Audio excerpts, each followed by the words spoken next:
Welcome back to Locked On Buffs. Appreciate you guys for tuning in every single day, making me your first listen of the day. We're free and available wherever you get your podcasts. So do me a favor, hit that like button, hit that subscribe button, hit that follow button, and let's dive in because we got to talk about transfer portal hits. I wanted to start off with the positives. I think Colorado, I was pretty high on this class, honestly. I think we kind of got duped. I think Deion Sanders got duped. I think the talent evaluators in Colorado got duped. And this class is not nearly what I thought it would be. And I'm sure many of you feel the same way. So I'm going to go 5 biggest hits, 5 biggest misses, because I do think that there's a lot of guys that really underperformed, but there's also some guys that I'm impressed with. So let's go with one of the biggest hits, and I don't think he gets enough attention. Zarian McGill transfers in from Louisiana Tech, center. People were like, he's undersized, 6'2", 308, not the biggest guy. I mean, he is quite literally one of the best players on this team. And I don't think it gets enough attention. He's graded as one of the best blocking linemen in college football, one of the best blocking centers. He has been a revelation for Colorado, considering last year they had a couple of centers, and Cash Cleveland really ramped it up, but he was a walk-on, right?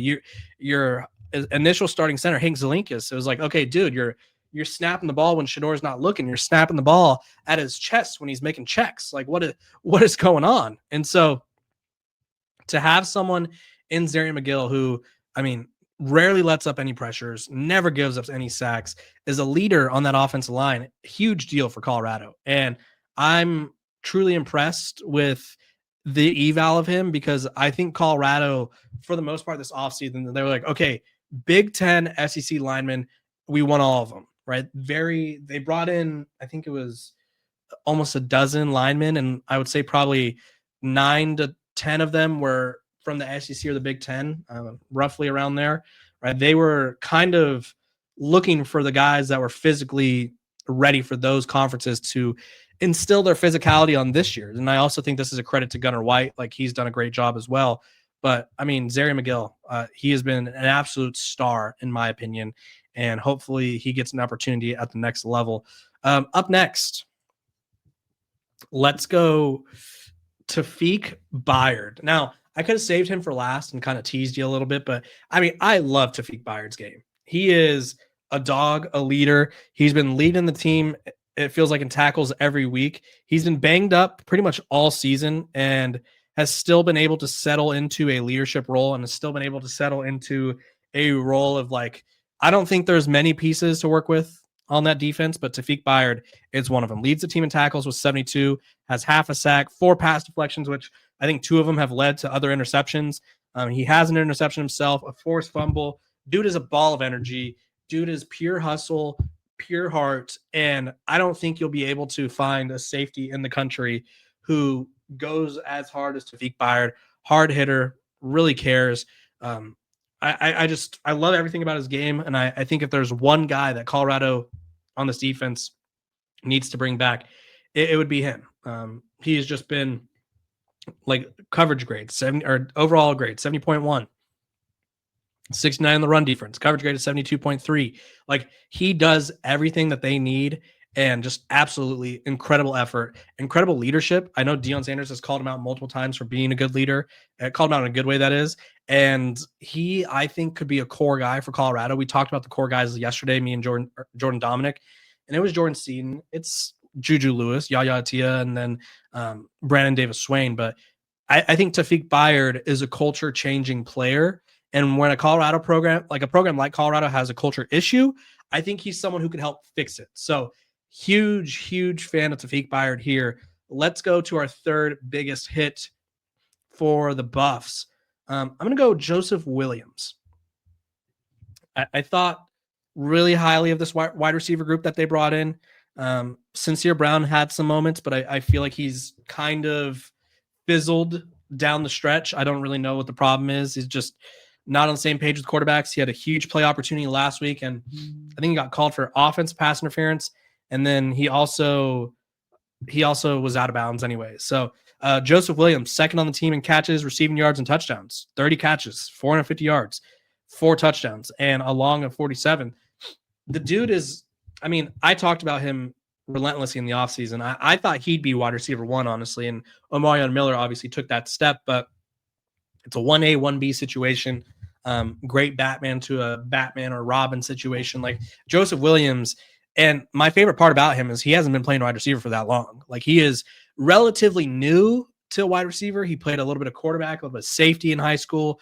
I believe he moved to wide receiver at Tulsa because they were so loaded at safety. They're like, hey, we just need you on the field, but we need you elsewhere. And lo and behold, I think he's going to be one of the better receivers in the Big 12 for the next couple of years. So that's him. So we got, I mean, those are my guys so far. Like you have, who have I talked about? We got Joseph Williams. Sorry, I totally blanked right now, and I don't know why. Joseph Williams, Zarian McGill, Tawfik Byard. Those guys have been absolute studs this year. And I think for my last two, it was harder for me to find 5 hits because I do feel like there's been some guys where I thought we'd see a lot more from. But I feel like Xavier Hill's got to be a hit. He leads the team in snaps offensively, or at least he did until he was hurt. He's just an absolute stud. Now he's third on the team in snaps, but I mean, pass blocking dramatically improved from what we saw last year from Colorado's offensive line. 79.9 pass blocking grade, 1 penalty on the year, a leader. I think his run blocking could be a little bit better, but I think that could be said for the entire Colorado offensive line. It's like it's just not what we really were hoping for or really needed. Let's go. And I mean, it's disappointing that we're only going to have most of this line for 1 year because you would like to have these guys for multiple, but that's just the way the cookie crumbles. Last guy, kind of underrated. I think he would have been utilized more if Coach Prime really didn't gravitate toward Alejandro Mata as a kicker. Like he loves Mata, and there's nothing wrong with it, but Buck Buchanan has been, I think he's got a touchback on every kick he has, right? I don't think there's many kicks that are being returned. If they are, it's because there was a penalty committed, right? Buck Buchanan has been everything Colorado needed on kickoffs, and would have liked to see him in the field goal game because I do think Colorado has left some points on the board. But Buck Buchanan, that's my other transfer hit.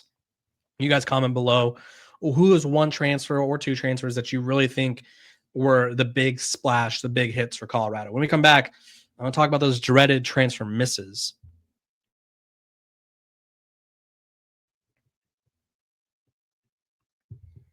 Welcome back to Locked On Buffs. This episode is brought to you by our sponsors over at Supply House. Now, if you're not familiar with Supply House, you should get familiar, especially if you're a first-time homeowner like myself or someone who has a home that needs a lot of TLC little projects. Because when the opening whistle blows on a new repair, get your crew moving forward with Supply House. Order today and see parts on your doorstep tomorrow. Over 280,000 plumbing, HVAC, and electrical items from the most trusted brands in the business. Real-time inventory and honest lead times keep you from punting projects, while their industry-leading customer service always has your blind side covered. Join the free Trademaster program today and score serious perks like priority shipping, lower prices, and a dedicated support line. Visit supplyhouse.com to sign up for free.